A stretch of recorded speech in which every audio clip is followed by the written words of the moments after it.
Hello and welcome to Victims of the Punt, the mailbag show about New South Wales horse racing. This Saturday's meeting at Randwick is on the lands of the Bidjigal and Gadigal people, and we acknowledge them as the traditional owners, pay our respects to their elders, past, present and emerging. Now, Victims is brought to you by Australian-owned and operated bookmaker ReadyBets, owned and operated by me, or partly by me anyway. The winner-finding machine that is the mailbag bloodstock and punting form Australia's best racing database. Now, we're going to roll a bit of tape here, and I'm sorry to do this to you, Mark, but we might as well relive the agony. Coach in the midway last week. I think we're all... Were you on it, Dicko? I certainly was. Yeah, I was. I know Pistol was very heavily invested in it. What are we saying? Should he have led, Mark? I mean, you can see this thing behind the leader. It's an absolute tragedy. Goes to the line under double wraps. Should he have led? Yeah, well, I suppose he was having pressure from the outside, and he thought he'd be do the right thing at the time to take the trail, but like he'd led all the way at Canterbury and pissed him. So yeah. It was a horror watch. When they're trucking up like that and they get beat a length and a half, it should. I mean, straight to the Brasco and have a vomit, isn't it? I think it probably would have won by about 3. Got to run, to be honest. At the time, I was critical of the ride. Dicko, you might have noticed, Pistol was quite vocal in the group chat about the ride and that he should have led. But when we looked at the data afterwards, that pace was very hot early, and maybe he at the time it made what looked like the right decision because they really were flying. It wasn't a bad effort by the winner because he sat outside lead in a hot speed and held on. But no doubt. To be honest, with particularly Shean in our group chat, I chose to, I think wisely, to mute it at about midday as I headed to the MCG just in case what happened, and just didn't need him needling me all day long. I only watched one race last week, and that was the Golden Rose, and it was not the right thing to do, but I did rage bet Jacquinot. I just did the track rating like we talked about, and it said good on the phone. And about the third quarter, watched it on the phone. It was only a good result all day. Excellent. The Swans about 10 goals down or thereabouts at that point. You've pulled something from the wreckage. Yeah, very well found. That was exactly your point in the preview show last week. You said dry surface, you'd be with Jacquinot. Good win. I think they've gone pretty well. Maybe not the strongest Golden Rose we've ever seen. Mark, how did you rate it? Look, he looked to me to be too far back on the turn, but he really sprouted wings. Not much of him first time. I did see him go and slip a day, but it doesn't look like he developed much, but he certainly got a good motor, and he does add some interest now to the Everest, as we've seen a winner come through that same pattern with Yes. So a race that looked maybe over is now probably got a little bit more interest with Jacquinot going there. Shades of Rose announced this week.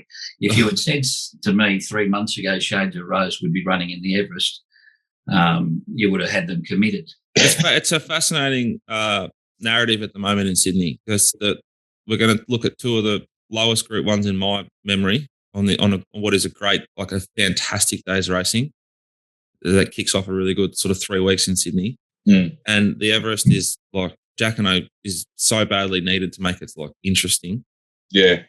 I find it fascinating how many, like doing the bloodstock now, there's millions of yearlings every year, and we've got like 4 horses that can sprint. Yeah, that's right. The ranks do continually get thinned out by early retirements. That's been going on for a long time.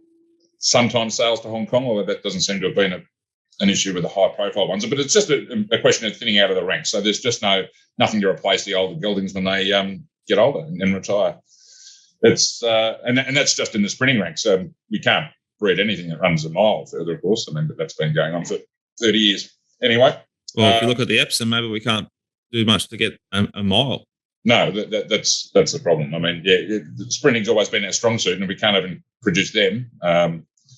We're in a bit of strife. But the problem with the Epsom now is that they've put on so many pop-up races to stop horses going to Victoria for the carnival that they're now actually starting to splinter horses away from the Group 1s to go to new pop-up races, which are worth a lot of money. 4-year-olds, 5-year-olds, 5 Diamonds, the Golden Eagle, Silver Eagle, and then the Big Dance is worth $2 million. The Big Dance is worth more than an Epsom.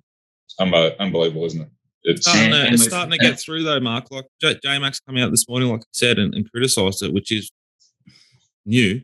Well, it's sad. I grew up going to the races, looking at these big handicaps with capacity fields, and you'd see champion milers like Gunsynd and Triton just lining up in Doncasters and Epsoms carrying massive weights, and this is what you grew up on and loved about racing, and now you're dishing up 11 horse fields and splintering fields because of this prize money. I don't know, what would you call it, a war? I don't know what it is. I think it's like a war run by people who don't know how to do war with like unlimited missiles, and all it's going to end up happening is they're going to shoot the shit out of each other. Yeah, but it's sad for racing because the best aren't racing the best all the time now, which we used to get. And that's the problem. Yeah, but once upon a time in spring, all the best milers would be targeting the Epsom, maybe the Toorak, and then those could stretch it out to 2,000, would all be aiming to get a spot in the Cox Plate. Cox Plate's not it's still probably the weight for age championship of the country, but it's not. It doesn't stand out like it used to. There's so many races worth so much money that, it's just diluting everything, isn't it? It's a shame. I mean, it's fine for breeders, and if you've got a good one, there's plenty of chances to race for massive prize money. But in terms of just the sport, it's less than ideal, isn't it? But anyway, we do what we can. We move on, and there's still always something to bet on. Speaking of which, at ReadyBet this week, we have promotions. How are you handling the NRL Grand Final? We've got a promo on it. I think as we're going to New South Wales, we can't tell you exactly what it is, but if you log into your ReadyBet account, download the app, etc., you'll find... Download the app, readybet.com.au, gamble responsibly, but if you download the app and verify an account, you'll find out about all their promos. That's what you're saying. That's pretty much what I'm saying. And we do have a very attractive one on the NRL Grand Final, but I can't tell you exactly what it is. Log in to find out more. So, Dicko, do you want to handle this next very important segment? Mark Shean's Black Bookers, brought to you by Mailbag Bloodstock. Where do we kick off this week? Great. Hang on. Do you want to just tell us what Mailbag's up to this week? What you've got for us? We had a horse go poorly-ish yesterday. I don't know what we're going to do with that bloke. But tonight we've got Keats, paid 25 grand for him, mate. Yeah. 25 grand for him, mate. And he won for his first up at Sale, ran fourth for us, second up at Flemington. We've already got our money back, and we're going to go around short price. Under $3, I reckon. Going to be very hard to beat with Craig Williams on board tonight in race 4 at Moonee Valley. We have one tried horse available at the moment. That's Exeter, who I bought off Danny O'Brien, who, if he didn't train the call side MAF Group 1 race, other than that, couldn't be going worse. Going awfully. So we bought off him, sent to Gav. There's 10% left in him. If you want to get involved, I reckon it'll be gone by the end of the weekend. Jono at themailbag.com.au. Let's get into the Black Bookers. Okay, we've got a couple from the trials at Randwick on Monday. 2 John O'Shea horses. Yeah, so first of them is Comrade Rosa, who's a mare trained by John. She's in brown and yellow diagonals with white sleeves now. Comes out of the barrier a little bit slow and then is jagged right back there with John's other good mare, Promise of Success. And she races at the back of the field, about 7 or 8 lengths off the lead. Pace was pretty even in the early stages, but... what you've got to watch out for here is the ground she makes over the last 100 metres or so when she sees a bit of daylight. So she normally sprints well fresh. She doesn't carry a lot of condition normally. So her first couple of runs in preparation, normally her best, as you can see, still right at the back of the field, just running up a few back sides there, coming to the turn, looking for a bit of a smother. But she will see some daylight over the concluding stages. Now it gets to the outside and then switches back to the inside, and at about the 100-metre mark, she'll see a bit more room and then go bang and really make good ground over the concluding stages under restraint. So I think she's going really well at the moment. This was her second trial. She'd be ready to go to the races. So I thought that was a nice effort. What sort of races do you reckon they aim at? Yeah. Oh, well, she's fillies and mares probably to start with. She might be sort of listed company at very best. I wouldn't say she'd be much better than that, but probably pick up a race or 2 on a Saturday, maybe aiming for a bit of black top after that. He'll be coming down to Melbourne then, I reckon. Possibly, yeah. He was like absolutely deadly last Flemington Carnival. Had Help me out, Rhoden.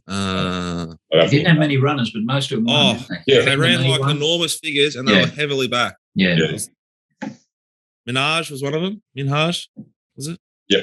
Minhaj got up the fence there up the straight. Yeah. Ben the Knee won the 1,400 metre race. He had a couple of winners, didn't he? The grey horse.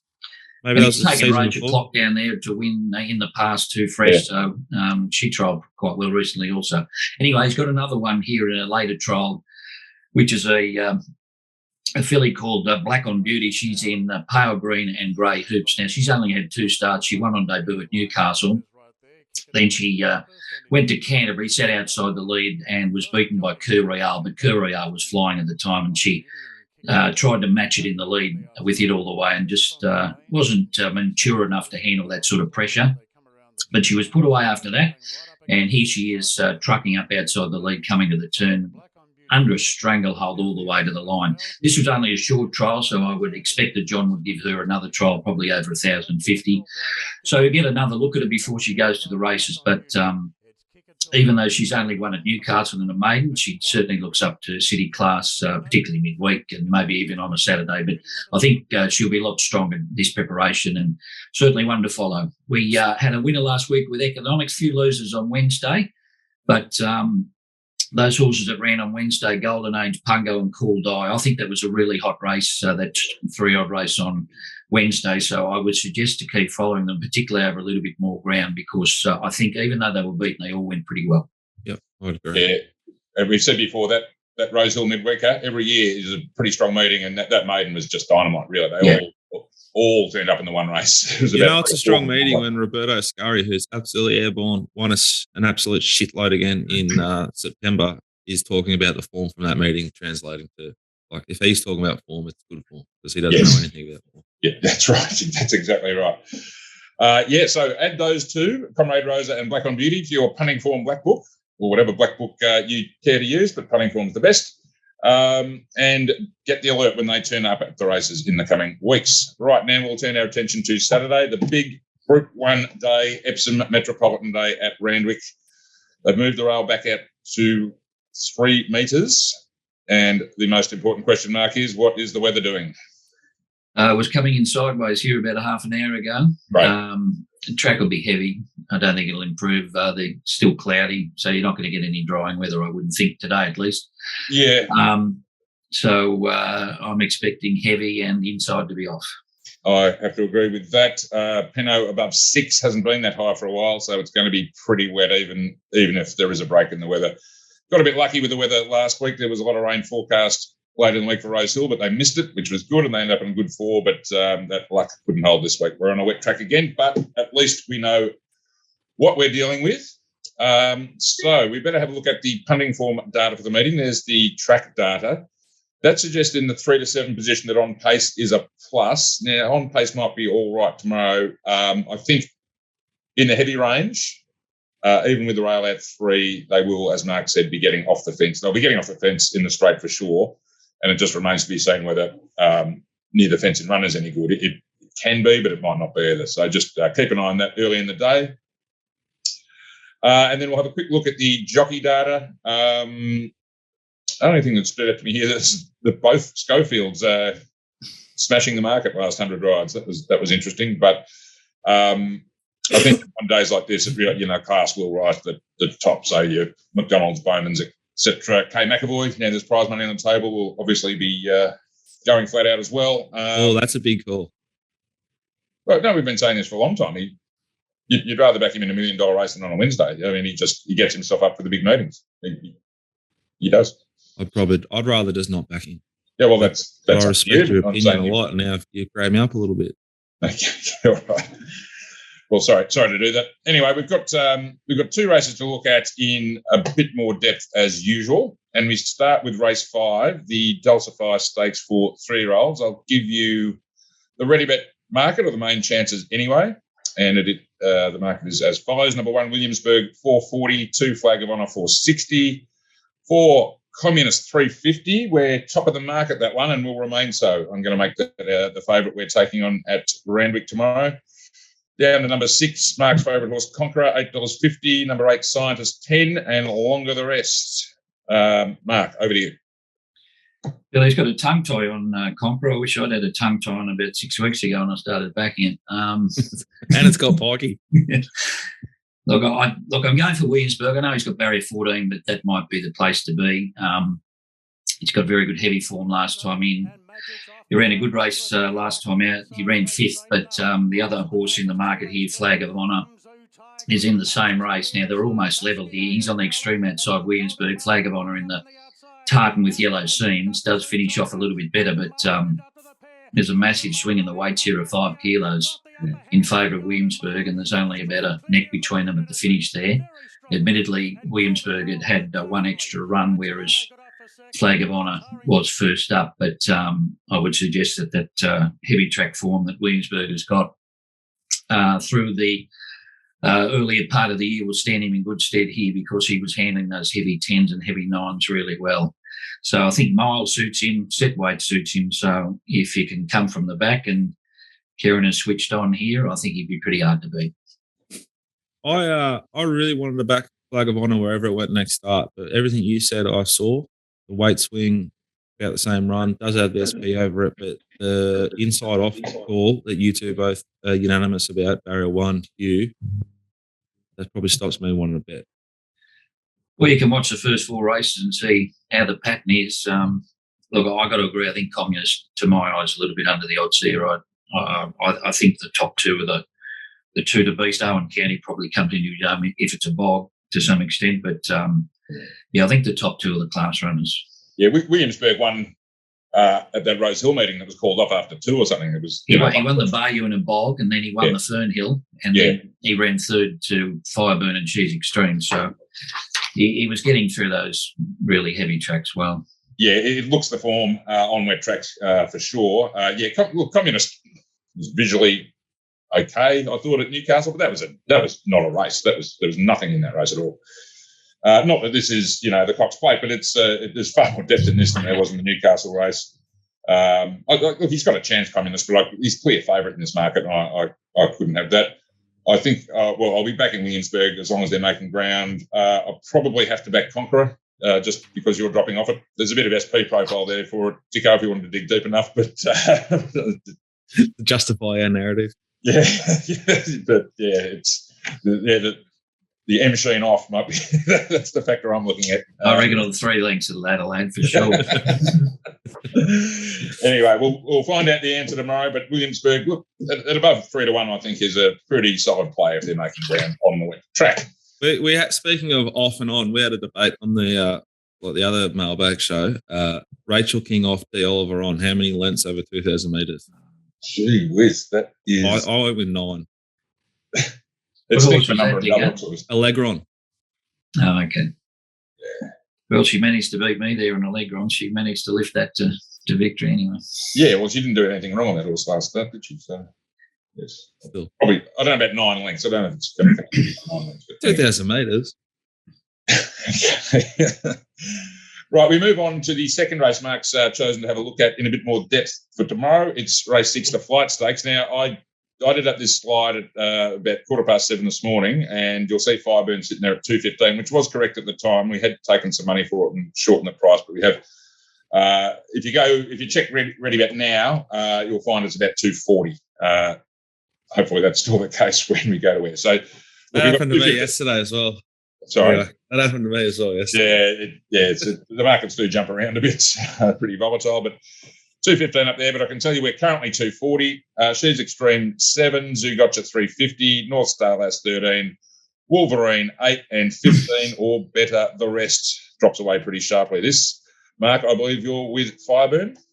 Yeah, look, I think this is a better race for her than last week, the Golden Rose, where she drew wide and had to go right back, but she still made good ground, probably in the inferior ground. They're up the inside as well late. So as we roll the tape there, she's back about 3rd last Red Sleeves and Cat. Look, she was never going to win the race, but I thought over the concluding stages she hit the line quite well. She still didn't look fantastic in the yard before the race. I think this would tighten her up nicely.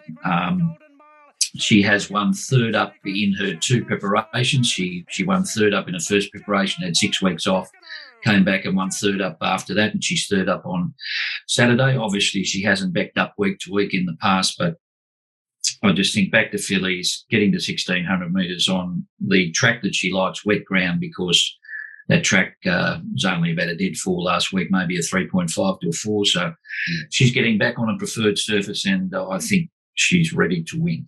Even though she's short, I think that's a good bet. How do we handle Zugotcha, who you declared last start, did the job, beat in secret at the start prior? Well, look, the T-Rose traditionally has been the best lead up to this race, and we've got horses coming from the Golden Rose this year, which is a little bit different for the fillies. I just thought they paddled a little bit up the straight there. Their last 400 sectionally was a bit slow, and I just think that these fillies are a little bit classier than what she met there the other day. Like Madame Pomeroy did run her a header.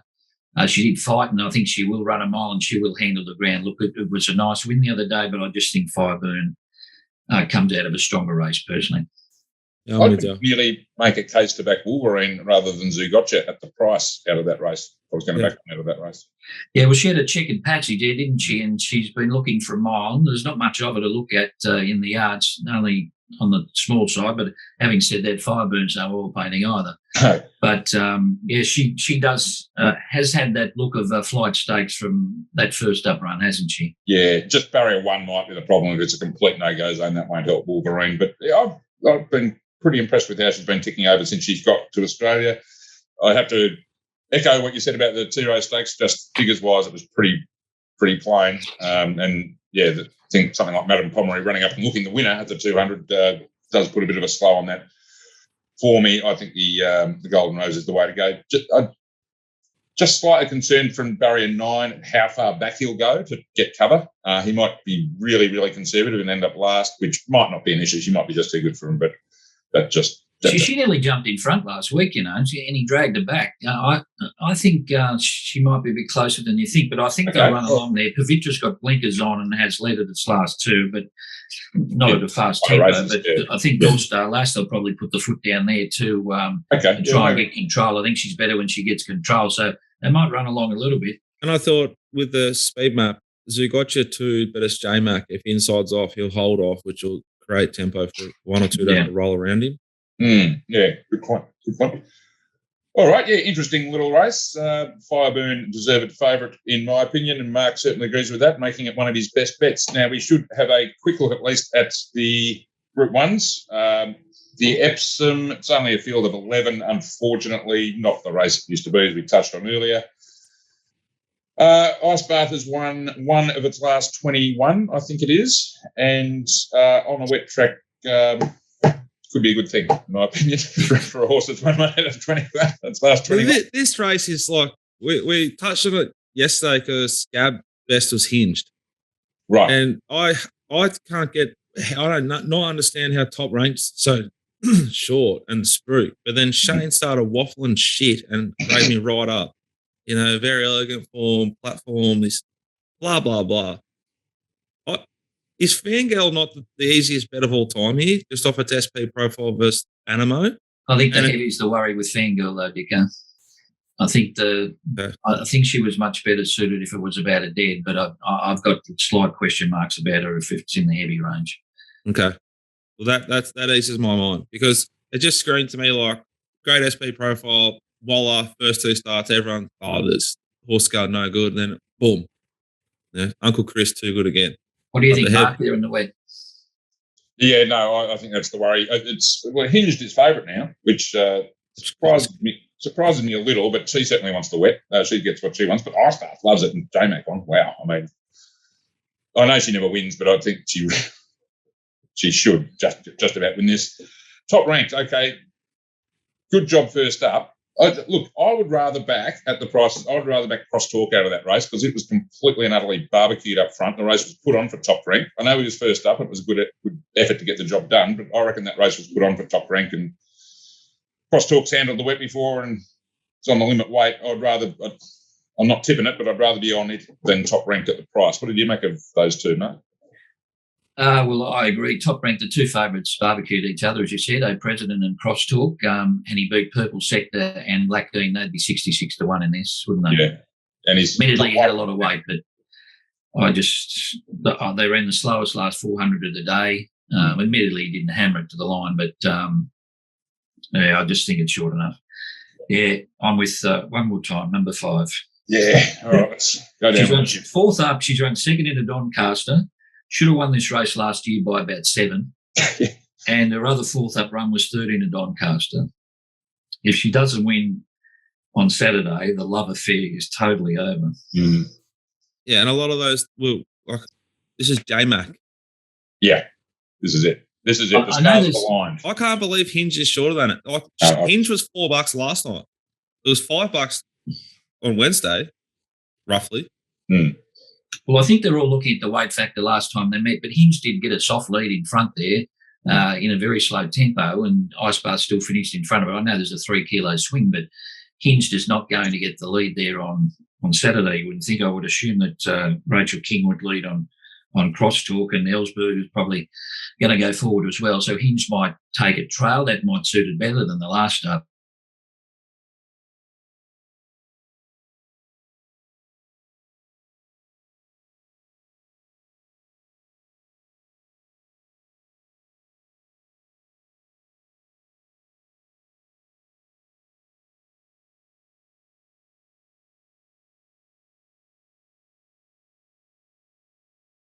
Here, grandstand is locked, no escalators on. They dead set don't even know the meeting's on. It's a circus, the joint. But you couldn't get up to watch the races. The joint's locked. They do it at Randwick all the time. On a Saturday, you can't even get out there. If you're not in the members, you want to go up the public, up the end near the furlong. The joint's locked all the time. It's a circus. Oh, wow. Like at Sandown, they used to have this because it's a lot more old school. They used to just have this bit of rope. Oh, yeah. Because I used to do the yard and then go bet and run right up the end of the grandstand. I just like sitting by myself, And they have a bit of rope, and every now and again you'd hear him. He just got the earphones in. I used to leave coffee cups up there. They were there for 4 years. I wouldn't have thought finding a seat on your own at Sandown on a Wednesday would be a huge problem, but it would have been tough on Sunday. Outstanding crowd there, eh? Beautiful. Oh yeah, beautiful day. It's like, that wasn't a bad little meeting, that one. Okay, very quickly, the Metropolitan. Help me out, help everyone out who's watching this, because this race is confusing. Yeah, look, I don't know. There you go. I was with Durston up at Newcastle. He's going really well. He gets a very heavy track now and loses McDonald, and he's favourite. I suppose he has to be at the weights. But did you have anything here, Mark? Look, I thought No Compromise had a chance here. I thought the heavy suits, he's a winner at 2,400 metres. The other day, they just out-sprinted him and he was hitting the line again late. So I thought he placed at Wait for Age before that, behind Knight's Order on a heavy track in New Marion. So I thought he set up quite nicely here. Look, tough race, but I thought a bit of value, number 6. What about Arapaho? Well, he's a good wet tracker and he does drop a lot in weight. He's been carrying 59. He's not a big horse, so I think that drop in weight. But Ladondevi did kill him there at the Sunshine Coast on a heavy track, and it's an interesting preparation for that horse. Hasn't raced for 6 weeks. Yeah, that is a positive for that stable. Yeah, it does seem to be, doesn't it? Yeah, like factually. Like they, I don't know how or why, but it is. If they back one up in a normal sort of system, not profitable. Big space between runs, profitable. Very interesting. And McDonald booked. Yeah, certainly loves the wet. Yeah, I found it a bit confusing, but Mark's given us a little lead at a bit of value. No Compromise around the $8.50 mark. So not an official best bet, but I'd certainly be having something on that. Something small anyway. And just can't let you go, Mark, without any word on the 2-year-olds. Anything caught your eye on races 1 or 2? Oh, they were a pretty average lot, I've got to say. The track was bad the day they trialled and was a big bias to the inside, especially early. So might be a watch and learn exercise there, I think. Yard race. That's what I was about to say. I think this is where Rob Scurry and the Mounting Yard Mail will come into its own if you can't find anything from the trials for you. The favourites the favourite and the seconds are a very lightly framed type, and the favourite in the first, who didn't trial too badly, he's not a robust type either. So they're yeah, I'm big question mark over the race this year. I love betting in these races. Had a bit of success over the years, but yeah, scratching the head this year. Because they're the best races, aren't they? Like for the yard watchers, you sort of have a chat after the second, and oh yeah, I thought this, I thought that. It's a bloody beautiful thing to do. Yeah, well, I used to love to go into the trials and make notes on them and see if they've improved or gone backwards. So yeah, as I said, it was profitable for a number of years, but I think this is a bridge too far this year. And the heavy tracks to turn off, isn't it? Yeah, you're guessing. Physical graffiti for the Led Zeppelin fans is favourite in race 1. We'll see what Rob has to make of it and all the other 2-year-olds in races 1 or 2, and it looks like the yard is going to be critical there. All right, that brings it to a close. Thank you very much to Mark and Jack for their time this morning. Remember to like, subscribe, hit the notification bell on YouTube, follow the mailbag on all socials. Do the same for ReadyBet. Do it for Punting Form. They're on social media too. And of course, they're just mainly big retweeters, Punting Form. They're big retweeters. They are big retweeters. Yes, big retweeting operation. I've noticed that. Just to quickly recap Mark's black bookers from the trials, we had the John A. Shea pair, Comrade Rosa and Black on Beauty, and his best bets race tomorrow. Sorry, just getting a bit ahead of the graphics there. I'll just pump the brakes. And yes, the best bets are race 5, number 1, Williamsburg, and race 6, number 1, Fireburn. Thanks again, boys, for your time. I'll do it again next week, and good luck and good punting to everyone this weekend. Pray for us, boss.